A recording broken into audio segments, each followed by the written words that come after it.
This is Scott the Fix-It Guy. Our goal with our videos is to empower you to be able to do the repairs on your own and save a whole lot of money and also get that great feeling of having fixed it by yourself. Today we have a Bosch dishwasher that isn't getting a high enough water level when it fills, and here's the new fill valve we're going to put in.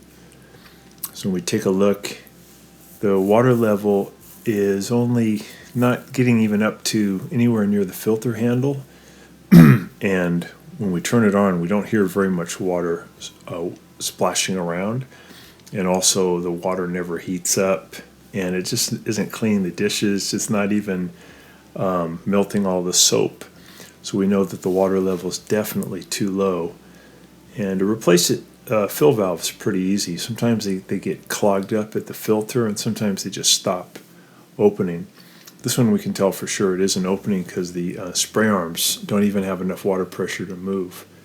So we're going to go through a procedure on how to replace it. Just for fun though, we're going to add some water manually by just filling a pan and adding enough water in until the water reaches the top of the plastic filter handle. And that's how much water should come in when the fill valve is working properly. So we added that much water, we close the door, and we give it a try, and we notice it was working great. So we know it is a low water level. This is the model or the part number for the new fill valve. So I've removed the kick plate at the bottom, and next thing I'm going to do is take off the fill line here. I've already turned off the water underneath the sink, so there's no water coming in. And I'm going to use my pliers to loosen it up. I opened the door a little bit to give me a better angle. Put a paper towel down there to catch any water that might come out. So I've got off the fill valve, or the fill line. I'm taking a pair of vice grips. I'm loosening the brass elbow that's on there. Just going to spin that off using a tool, and once it's loose I'll spin it off by hand. So this whole thing can be done without taking the dishwasher out of the cabinet, which is really nice. You could really easily do this within 20 minutes and just need a few tools to do it. So now I can just use my hands to spin off this brass elbow. A little bit of water comes out, making sure there's no junk caught in there. And then I'm using a Torx 15 bit to take out two Torx 15 screws that are holding the fill valve to the plastic frame. And then I'm going to push up on this fill line to get it out of the way, and I'm going to lift up on the fill valve and pull it toward me, and then I'm going to disconnect 3 wires. There's 1 green wire and 2 purple wires bringing power to the fill valve. Make sure again you have it unplugged, because you can get a pretty good zap at this point. So we got those off, and now I'm going to remove the hose that's hooked to the fill valve. So I'll use a pair of vice grips to clamp down on the spring clamp, and I'm going to move the spring clamp away from me by about maybe 1.5 to 2 inches. This part's a little tricky. You want to wiggle it, push it back until you can get that spring clamp off.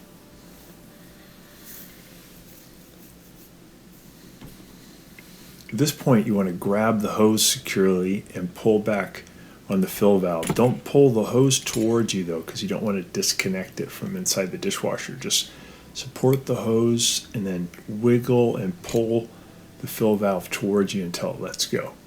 There we go.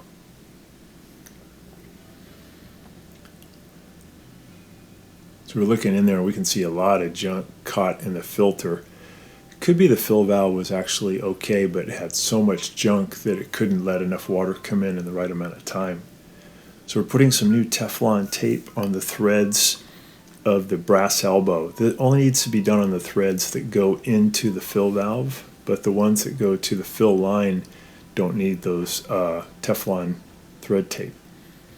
So get that on, and we're going to spin the elbow into the fill valve by hand. Once we get it tight, I'm going to lock a pair of vice grips down on the frame of the fill valve, and then using a crescent wrench, I'm going to spin that elbow a few more turns. I want to kind of think where that fill valve should end up to hook up to the fill line most easily. So it should be turned to my right.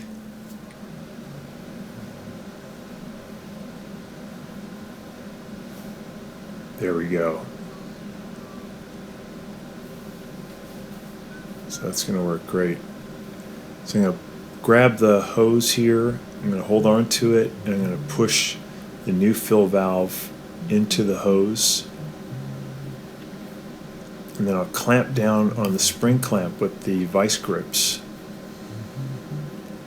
And I get the spring clamp back on, and then I'll release the vice grips so that hose is on there really tight.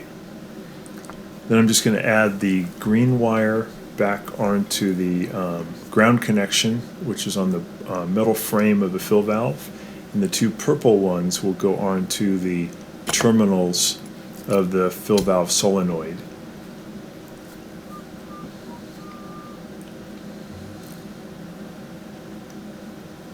Make sure they're on securely.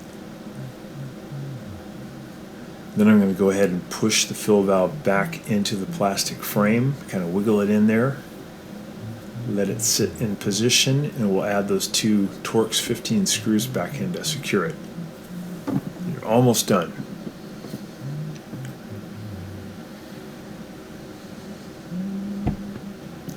On some of the more modern Bosch models, you have to get the dishwasher out of the cabinet to do this, but on these older ones, it's easy to do without removing anything. So we're going to put those two Torx 15 screws back in.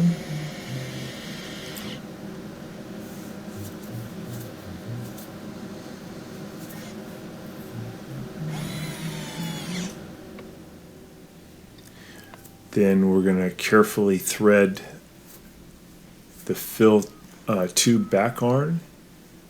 Make sure it goes on easily, and then we'll use the pliers to do a few more turns. I've opened the door to give me, again, a little more room to work. I want to make sure it's on there really tight. And then I'll go underneath the sink and I'll turn the valve back on all the way to the left, fully on. I'll plug it back in and we'll give it a test. I want to make sure that the water comes in during the fill cycle and fills up as high as almost to the top of the round plastic filter handle. If it is that high, there's enough water pressure to clean the dishes and also enough to activate the heater switch. And you know the heater switch is working because after about 20 minutes when you open it up, you'll get a big plume of steam coming out. Just making sure there's no water leaking down here. Looks good.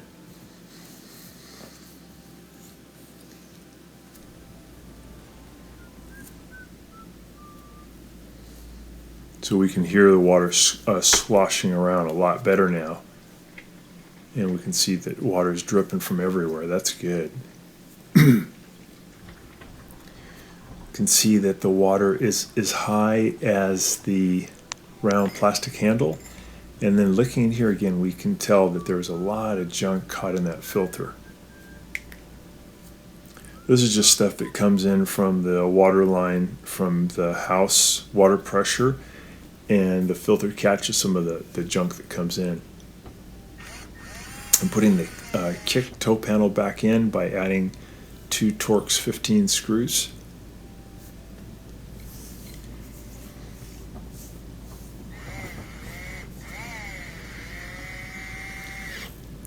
And that's about it. This usually happens at about maybe the 5th or 6th year of service with your Bosch dishwasher.